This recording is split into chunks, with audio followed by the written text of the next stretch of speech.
When you learn German as a foreign language, you realize that not all words are of German origin. There are also words from other languages, like French, for example, but also a lot of English words.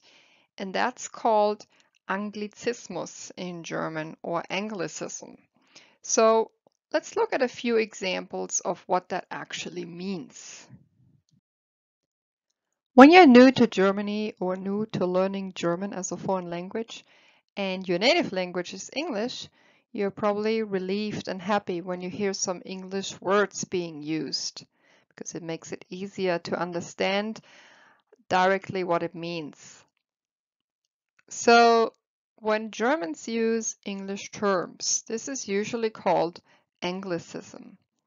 Anglicism has different meanings. It could mean, for example, that you take over an original English term and use it with its intended meaning, or you use an English term but give it a different meaning, or you use an English term and translate it one-to-one into the German language. Now, what does that mean? Let's look at a few examples of those three meanings.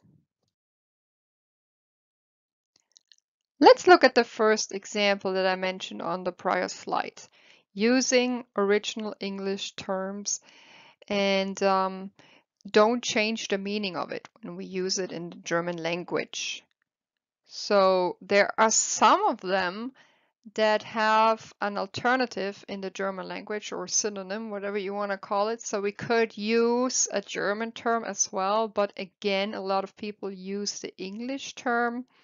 And there are other words where we don't have an alternative in German, so we use the English term only.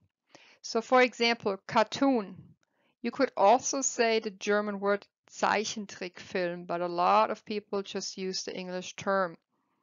Charts, there is also a German word for it, Hitliste. Couch, another word would be sofa, but then again you have sofa in English as well. The last four words, internet, frisbee, laptop, hashtag, we don't have German words that represent those, so we use the English terms only. Another meaning for Anglicism is that we use words that are English terms, but we give it a different meaning. So for example, handy. While this term is used as an adjective in English, something is handy, practical. In German, we use that term to say cell phone. Old-timer is another example. Normally for native English speakers, that means an old person. For Germans, an old-timer is a vintage car. Beamer.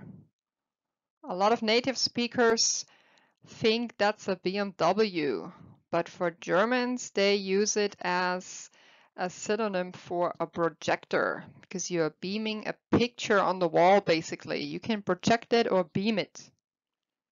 As smoking, in English, you can smoke as a verb, or, well, passive active term, you can smoke someone or being smoked, for example. In German, that's the term that we use to say tuxedo, so a suit for a man.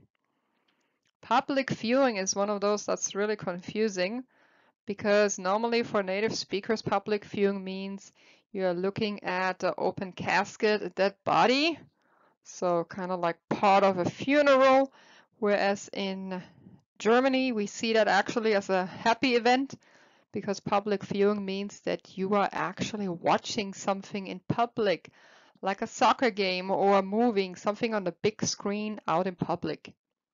A body bag in English means it's a bag where you put a dead body inside, but again in German it's quite the opposite. It is one of those types of bags that you have around your body, just like a purse. It's a specific kind of bag and it's close to your body. That's why it's called a body bag.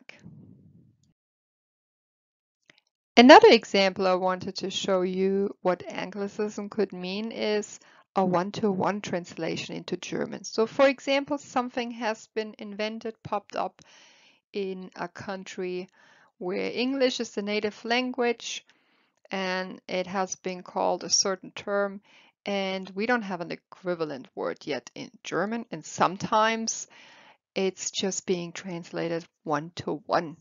So for example, the word brainwashing, brain in German is das Gehirn, washing, so wash, waschen or Wäsche, and together that makes Gehirnwäsche. So it means basically the same.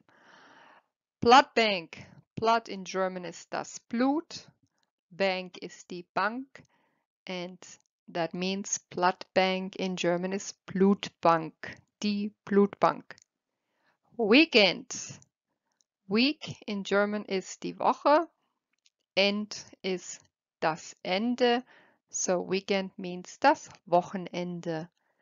And then the verb to park in German, parken.